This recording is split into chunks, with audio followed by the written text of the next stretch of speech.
ஐயனார் துணை சரியில்லை. அடுத்த வரை பேசல்ல. இந்த பக்கம் நம்ம ராகவ இருந்துட்டு ரொம்பவே கோவத்தோடு இருக்காங்க. எவ்வளோ தைரியம் இருந்திருந்தா அவன் என் வீட்டை தேடி வந்து என்னையே அடிச்சுட்டு போயிருக்கான். அவனை நம்ம சும்மாவே விடக்கூடாது. எந்த நிலாவுக்காக அவன் என்னை அடித்தானோ அதே நிலாவையால் அவன் கூட சேர்ந்து வாழ பிடிக்கலன்னு நான் சொல்லணும் அப்படின்னு சொல்லிட்டு ஷாகை ஒரு பக்கம் பிளானை போட்டுட்ருக்காங்க. அதுக்கு அடுத்ததாக பார்த்திங்கன்னா திவ்யா கிட்ட நான் நிலாவை எந்த அளவுக்கு நேசிக்கிறேன்னு உனக்கே நல்லா தெரியும் தானே அப்படின்ற மாதிரி சொல்லிடுறாங்க. டவுட்டு தான் இருந்தது ராகவ், ஆனால் இப்போல்லாம் எனக்கு அது கிளியர் ஆகிடுச்சு அப்படின்ற மாதிரி சொல்கிறாங்க.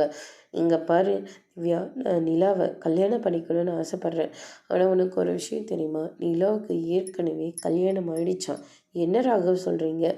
ஆமாம், கல்யாணம் ஆயிடுச்சான். அது மட்டும் கிடையாது, யார் ஹஸ்பண்டுன்னு தெரியுமா? அந்த சோழன் இருக்கான்ல, அவன் தான் நிலாவோட ஹஸ்பண்டா அப்படின்ற மாதிரி சொல்கிறாங்க. இதை கேட்டோன்னு திவ்யா பயங்கரமாக ஷாக் ஆகுறாங்க. அதுக்கு அடுத்ததாக இந்த பக்கம் நம்ம நிலா இருந்துட்டு எல்லா பிரச்சனையும் என்னால் தானே அப்படின்ற மாதிரி சொல்கிறாங்க.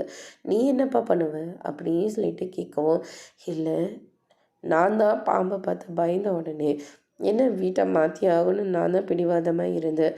எனக்காக தான் நீங்கள் வீட்டு வேலையை செய்ய போனீங்க. அதனால் இப்போ பாருங்கள், நம்ம எல்லாருமே நடு ரோட்டில் வந்துட்டோம் அப்படின்ற மாதிரி சொல்லிக்கிட்டு இருக்காங்க. நீ என்னம்மா பண்ணுவ அப்படின்னு சொல்லிட்டு எல்லோரும் நிலாவுக்கு சமாதானம் சொல்கிறாங்க. அதோட பிரம முடிச்சிருக்காங்க.